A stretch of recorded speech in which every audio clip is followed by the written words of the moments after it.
Today it's Monday. It's already May 19, 2025. So actually guys, may trabaho talaga ako. So ngayon ay absent ako dahil nga ay ang aking anak is may lagnat. So kailangan talagang umabsent. And of course, so bago ako nakapag-usap sa inyo, so nakita nyo naman kanina, nagtutupi ako while wala tayong pasok, no? So another day, another absent na naman tayo. Dahil yun nga, may lagnat kasi yung anak ko, so pina-prioritize ko talaga yung anak ko kaysa yung trabaho. So ayun, samahan nyo na lang kami ngayong araw na to kung ano yung mga gagawin namin. So for now, si Yuki is tulog pa kasi maaga siyang nagising kanina dahil nga masama yung pakiramdam. So pinainom ko na ng gamot. So ngayon, hindi pa siya gising.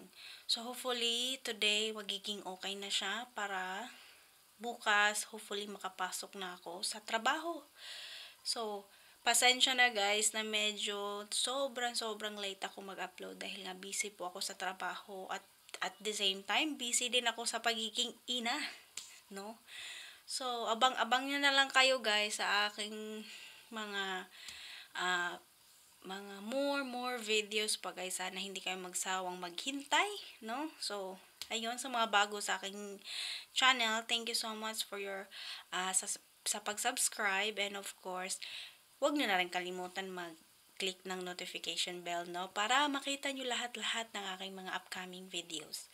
So, hopefully, soon guys, may papakita ko sa inyo ang aking routine. For now nga, nagtatrabaho ako while nagiging isang nanay. So, yan talaga yung kiniklaim ko na magawa ko yung klaseng video para ma-share ko naman sa inyo kung ano ba talaga ang buhay ko dito sa Japan bilang isa na ring nanay at the same time isa na ring trabahante, no? So this time, magko-continue lang akong magliligpit-ligpit habang tulog pa yung anak ko guys. So sulitin ko na yung oras kasi maya-maya pag nagising na yung anak ko, siya na lang talaga yung aasikasuhin ko. So tara guys, samahan nyo lang ako. Maglalagay lang pala ako ng pangalan sa bago na namang kailangan ng school guys. So ito yung plancha ng Japan, wireless plancha. Lalagay lang ako ng pangalan ng kanyang panligo dahil kailangan nila dun sa school guys kasi may swimming pool sila na activities. Dahil yun nga summer na nga dito sa Japan, so kailangan nila ng extra cloth for swimming. So yan, maglalagay lang ako ng pangalan guys.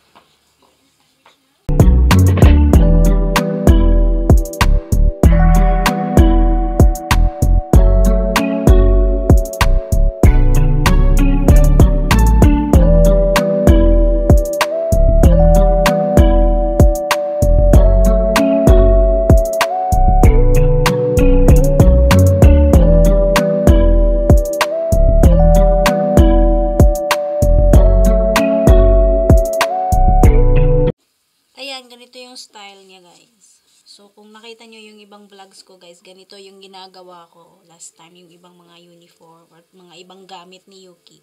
So nilalagay ko talaga ng pangalan.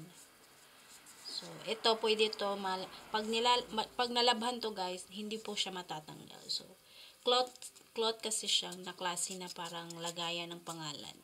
So ayan.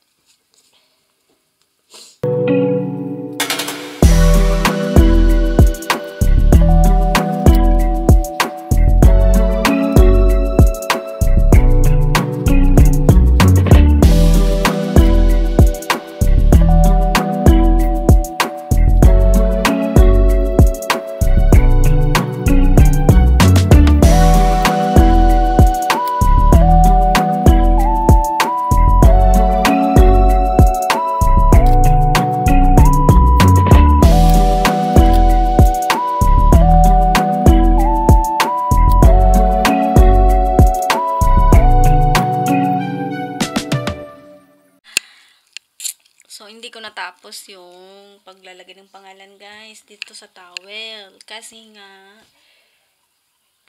puro maliliit lang pala yung na-print ng aking asawa. So, imi-message ko siya ngayon for the name nga, yung malaki.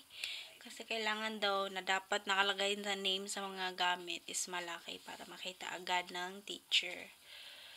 So, ayun, wala tayong pangalan na malaki yung size. So, kailangan kong magpapaprint sa asawa ko. Ako, akala ko matatapos ko tong gawing araw na to. Diyos ko naman. Anyway, so, yun. Mag-message na lang ako talaga. Ay, nako. But still, si Yuki is hindi pa rin gising, guys. But it's okay. Lagi ko naman siyang chine-check, no? So, yung first time ma'am kang praning, lagi naman yun. Pag, chine-check ko talaga siya kung okay lang ba siya. So, as I've checked, okay naman. So, hindi na tayo magiging praning, no? Anyway, ito. So, this one, guys, may ipapakita ko lang sa inyo. Itong binili kong something, learnings for the babies. I don't know, babies pa ba siya or toddler, I think. So, ito, binili ko lang to siya sa Daiso. And yeah. So, for now, paunti-unti ko na siyang pina-familiarize about the fruits. I think fruits and vegetables. Yes. Yasai means vegetables. And then, this one is kudamono is fruits. Okay. So, yeah. I bought this one to the Daiso. So, paunti-unti ko na siyang pina-familiarize nga.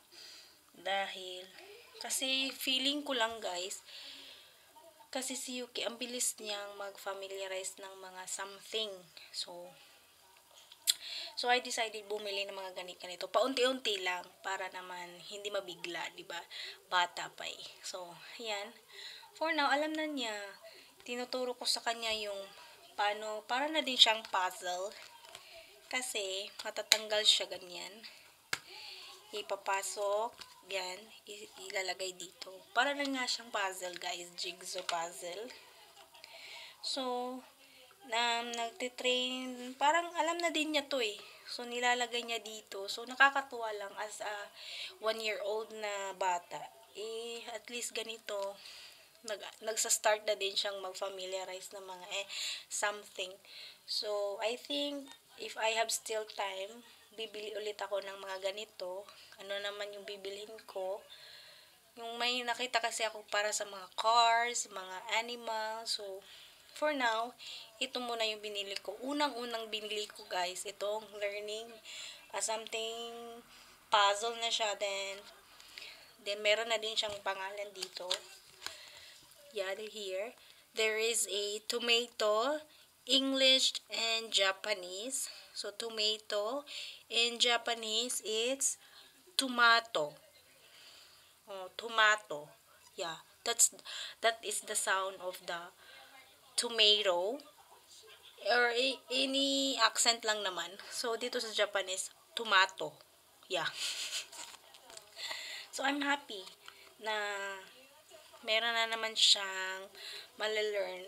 Kasi, dun sa school, gusto ko, at least may paunti-unti na siyang mga alam ng mga ganito, vegetables and fruits. So, yeah.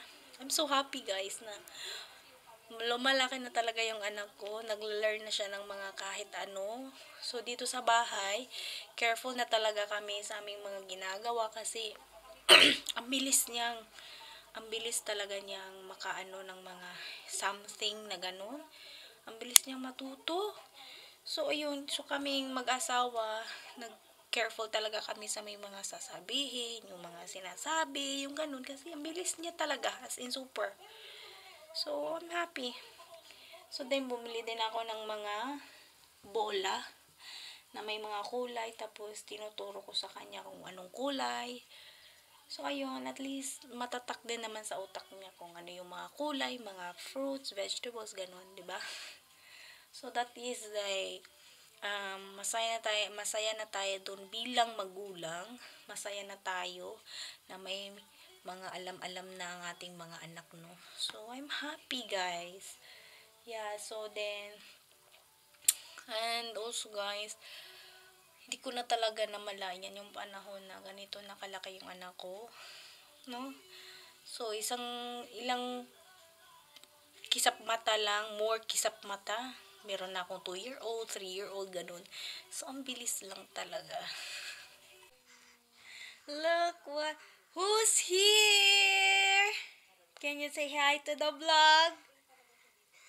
Huh? Hello. Oh.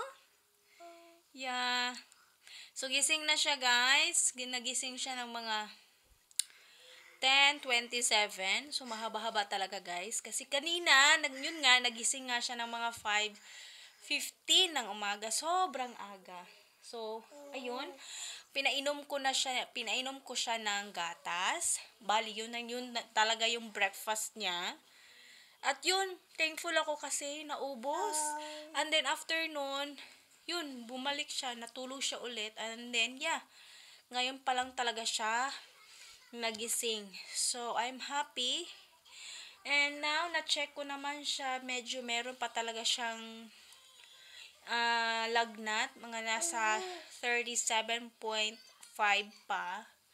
So, parang feeling ko nasa ilalim talaga yung init ng katawan. Hindi malabas-labas. So, hopefully, magiging okay na talaga siya ngayong araw na to. Kasi, tomorrow is itatry natin makapasok na ng trabaho. So, anuhin ko lang naman to, yung bali yung siya naman talaga yung prioritize ko kapag meron pa talaga siyang lagnat. So, still, I have no choice. Absent na naman tayo sa trabaho. And, yeah, so, maybe later on, magla-lunch na, mag-prepare na din ako ng lunch for her. And, sana, magtuloy-tuloy na to yung lagnat niya na bumaba talaga. So, ay. Kakakain lang niya, guys, ng rice. So, naubos niya yung rice na pinahinanda ko pa umagang-umaga pa. Tapos, ayun, pinakain ko rin siya ng cupcake. Kasi yun din lang naman yung kinakain niya sa school. Pinapakain siya ng cupcake, cookies, crackers, ganon. So, pinakain ko din siya ng cupcake. So, as far as good, okay naman siyang kumain, ganado naman siya. Maybe pagod lang talaga siya sa school. Kaya siguro nagkakalagnat. So, I really don't know talaga. Pero yun lang naman yung gut feeling ko. And yeah, now, meron naman siyang gamot, guys. Actually, nung Biyernes, tumawag yung school. Saktong-sakto, guys. Tumiming talaga siya. Pauwi na ako. Tapos na ako magtrabaho. So, good thing lang talaga na tumiming siya sa oras ng out ko sa trabaho. And, yeah, pagdating namin dun sa school, sinabi ng asawa ko na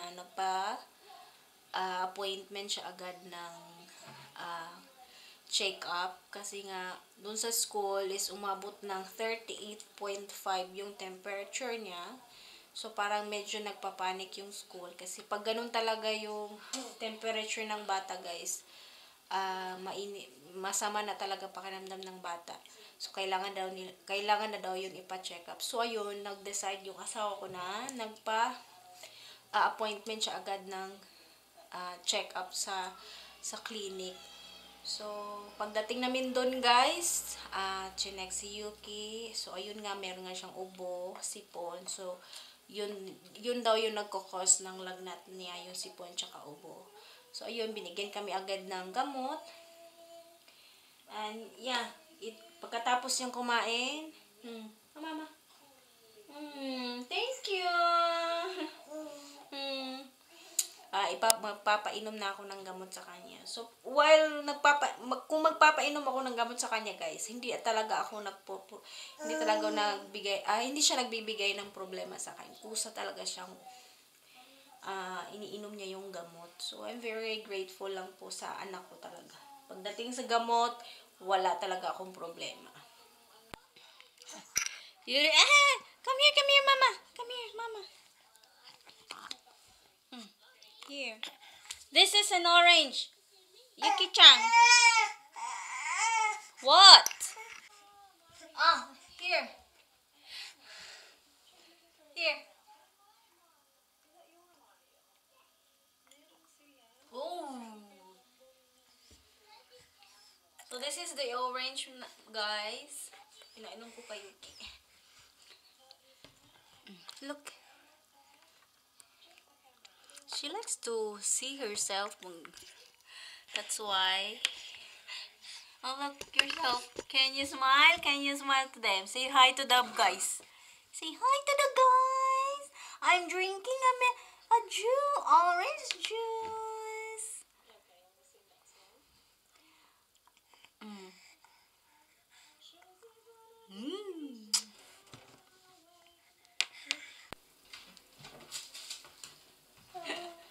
Oh my goodness.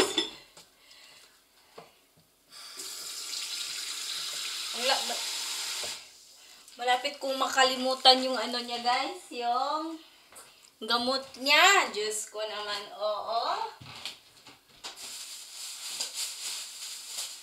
Papakita ko sa inyo, guys, kung paano ko siya papainumin ng gamot. And actually, meron din naman akong gamot din, guys. Kasi nga, meron po tayong sipon at saka ubo. Nahawa ako. So, ito yung ginagamit ko, guys, para yung powder ng gamot is magawa ko siyang bilog. Tapos, yun yung ipapakain ko kay Yuki.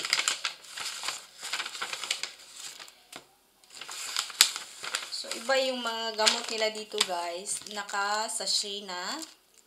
Tapos, meron na din siyang pangalan. So, isahang gawa ko na lang to. Parang imimix ko na lang siya. Tapos, gagawa na ako ng bilog. Ganito ako magpapainom. So, yan. Malalaman nyo din kung paano ko gagawin yung sinasabi ko sa inyo, guys.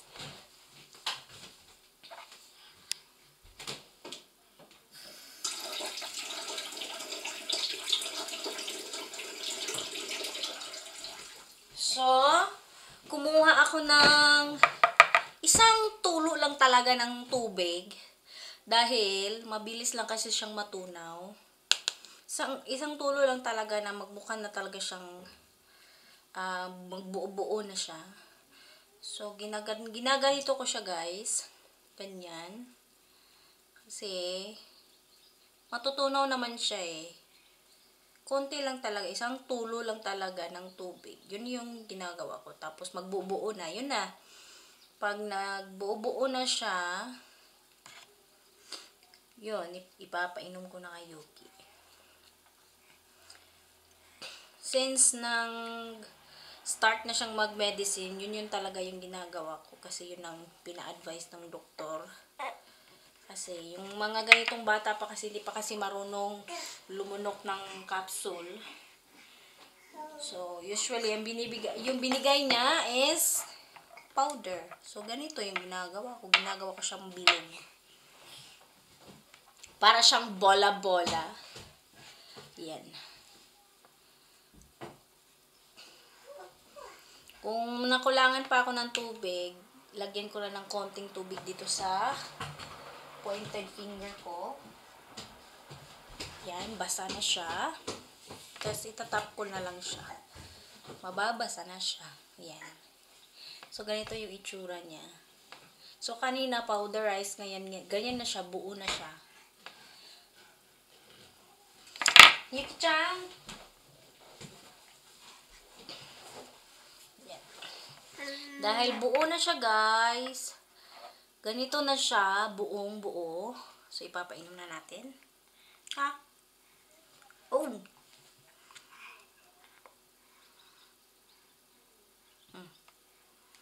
Yuki-chan.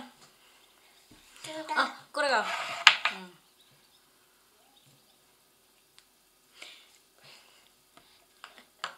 Oh, now. Kore. Minsan, alam na din niya kasi na yung pinapainom ko gamot. Kaya minsan alam na niya yung mga pinapainom ko sa kanya. Ewan ko sa batang to. Ay! Kore ah!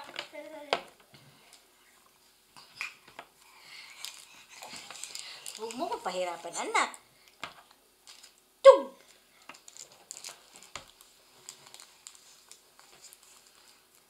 Yum, yum, yum, yum, mama.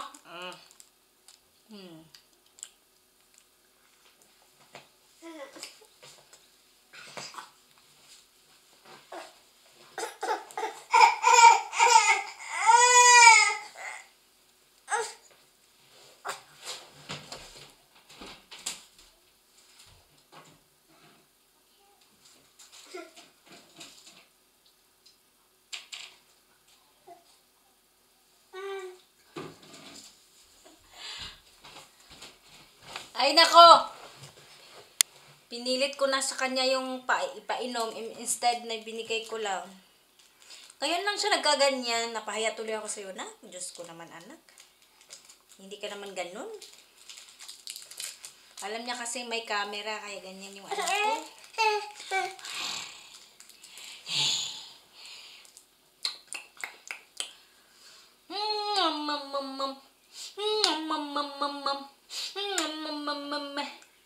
Bang! Say, Pika! Pika! Pika!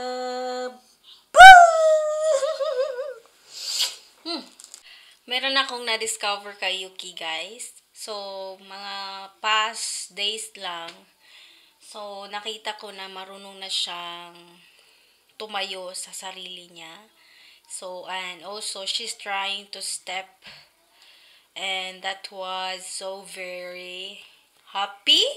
So, this time, sana gawin niya yun, guys. Para din maipakita ko sa inyo na meron na siyang mga something, attempt, step walking. So, hopefully, makapture ko to, guys. So, no?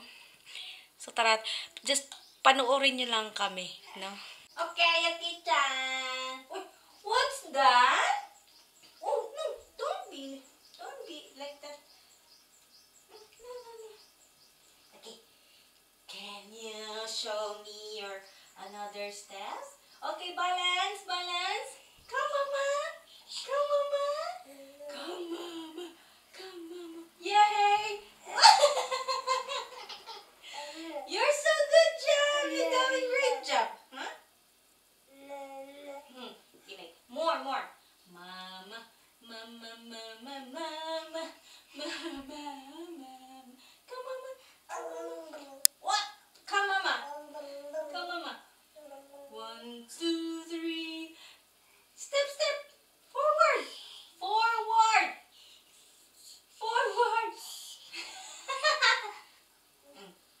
Just a little step lang. 1 step at a time. Okay?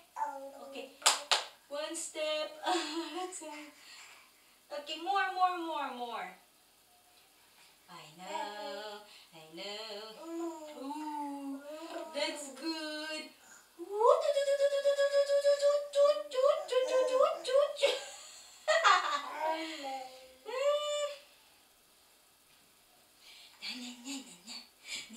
Whoosh!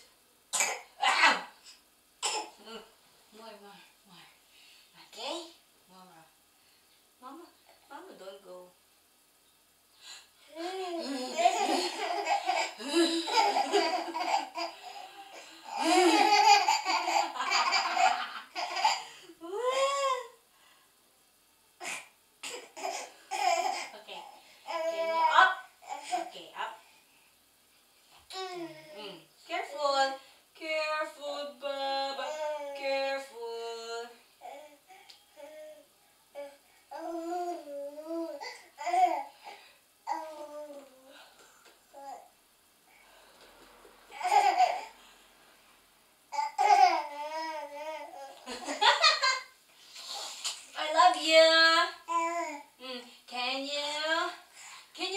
love, love, mama. Love, love, mama. Love, love. Oh, I love you too.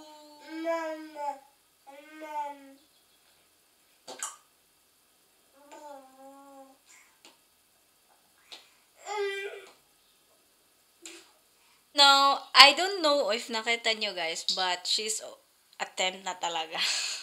Oh my God. Ah!